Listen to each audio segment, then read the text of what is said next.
자, 10번째 시간입니다. 이번 시간은 복음과 마음에 대해서 나눠보겠습니다. 제가 예전에 모 기독교 학교의 교사로 재직 중일 때요. 마음이라는 주제를 가르치기 위해서 학생들을 대상으로 한 실험을 했던 적이 있습니다. 자, 학생들은 교실 안에 있었고요. 그리고 그 아이들이 벗어놓은 신발들이 이제 교실 입구 쪽에 있는 상태였습니다. 자, 그리고 제가 몰래 휴지 몇 조각을 크게 쓰레기처럼 구겨가지고요. 학생들이 그 벗어놓은 신발 주변에다가 몇 개를 뿌려놨습니다. 자, 그리고 아이들이 이제 교실 바깥으로 나갈 때요.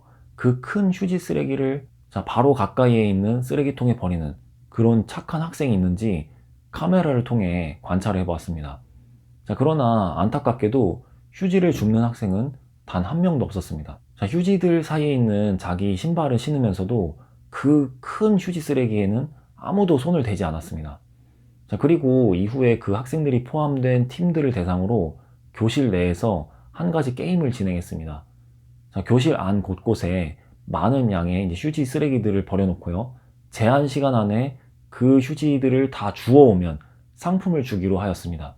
자, 몇 팀으로 나눠서 몇 차례에 걸쳐서 진행했었는데요. 자, 모든 팀들이 엄청난 속도로 휴지를 다 주워서 상품을 못 받은 팀은 하나도 없었습니다. 자, 모두 빠른 시간 안에 휴지 줍기에 성공하였습니다. 자, 그리고 성공한 학생들에게 곧바로 제가 어떤 영상을 보여주었을까요? 아까 그 학생들의 신발들 사이에 그 큰 휴지 쓰레기가 있어도 다 지나치고 아무도 안 줍는 영상을 보여주었습니다. 자, 이 실험을 통해서 제가 학생들에게 뭘 알려주고자 한 걸까요? 자, 마음이 없으면 휴지 하나도 줍지 않는다는 것을 알려주고자 하였습니다.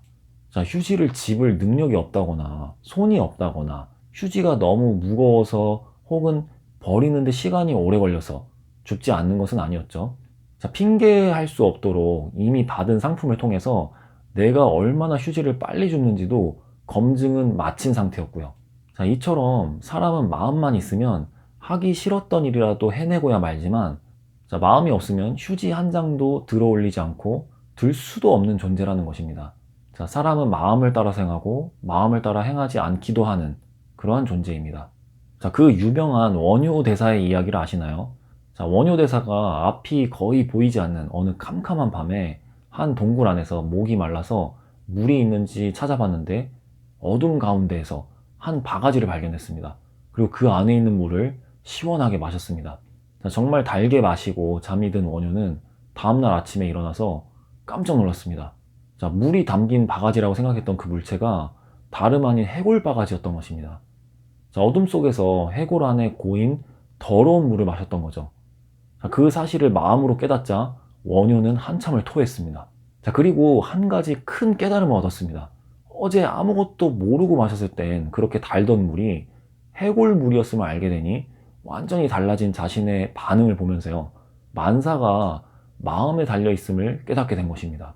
자, 이처럼 조금만 생각해봐도 사람의 거의 모든 일이 마음 먹기에 달려 있음을 어렵지 않게 깨달을 수 있습니다. 마음만 먹으면 엄청난 일을 해내고요.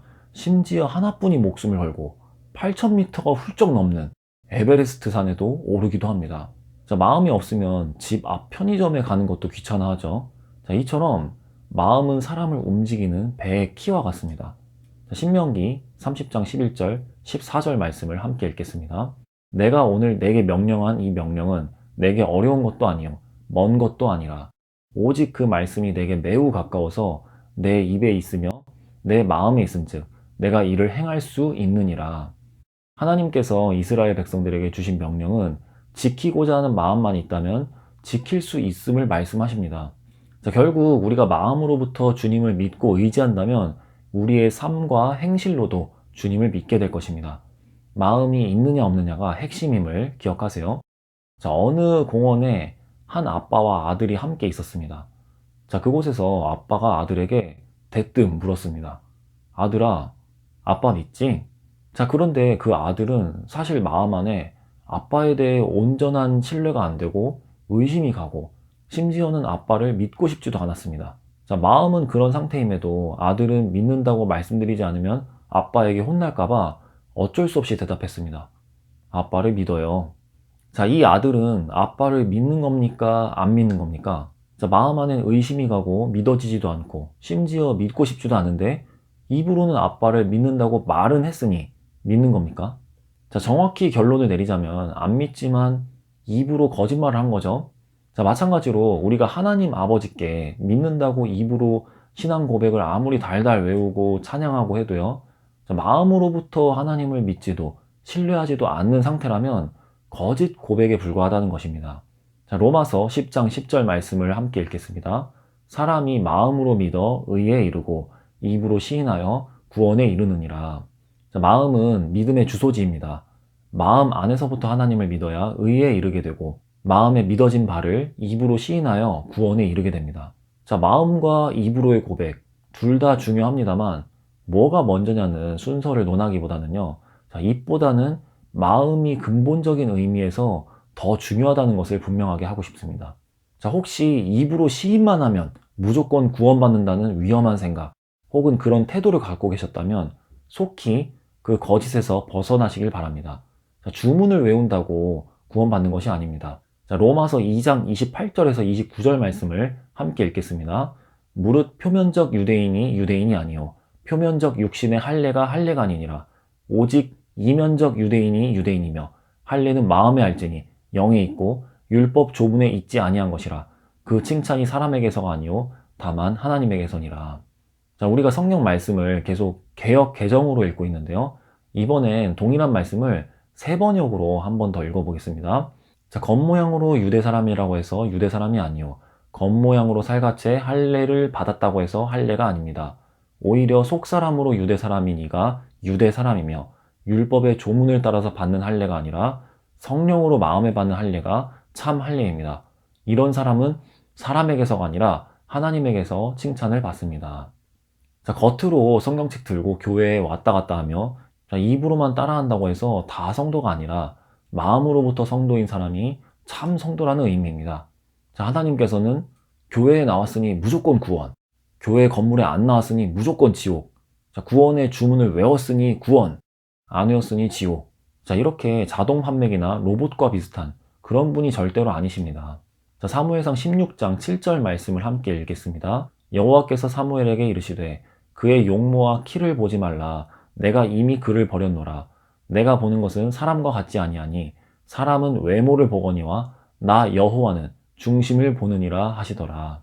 자, 사람은 외모, 겉모양을 봅니다만 여호와 하나님께서는 마음의 중심을 보신다고 말씀하십니다. 자, 사람들은 흔히 외모를 더 중요하게 보기 쉽습니다만 여러분 단순하게 한번 생각해 보겠습니다.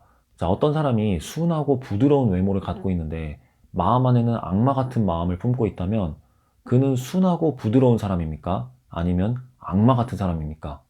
자, 분명히 그는 악마 같은 사람입니다. 외모는 속임에 불과하죠. 잠언 31장 30절 말씀입니다. 고운 것도 거짓되고 아름다운 것도 헛되나 오직 여호와를 경외하는 여자는 칭찬을 받을 것이라.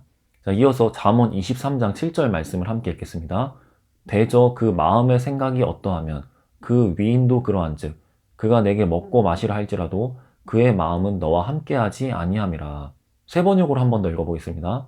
무릇 그 마음의 생각이 어떠하면 그의 사람됨도 그러하니 그가 말로는 먹고 마셔라 하여도 그 속마음은 너를 떠나 있다. 자, 말과 외모가 그 사람이라기보다는 본질적으로 그의 마음이 곧 그 사람이라는 것을 성경은 분명하게 강조합니다. 자, 그러기에 마음의 생각이 예수님을 떠나 있는 사람이 입으로만 예수님을 믿는다고 고백하고 찬양하며 하나님을 속일 수 있을까요?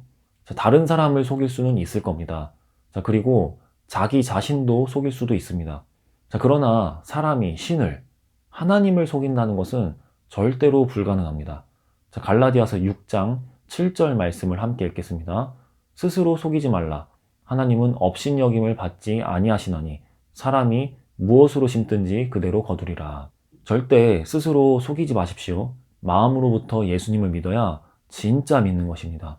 잠언 4장 23절 말씀을 함께 읽겠습니다. 모든 지킬 만한 것 중에 더욱 내 마음을 지키라. 생명의 근원이 이에서 남이니라.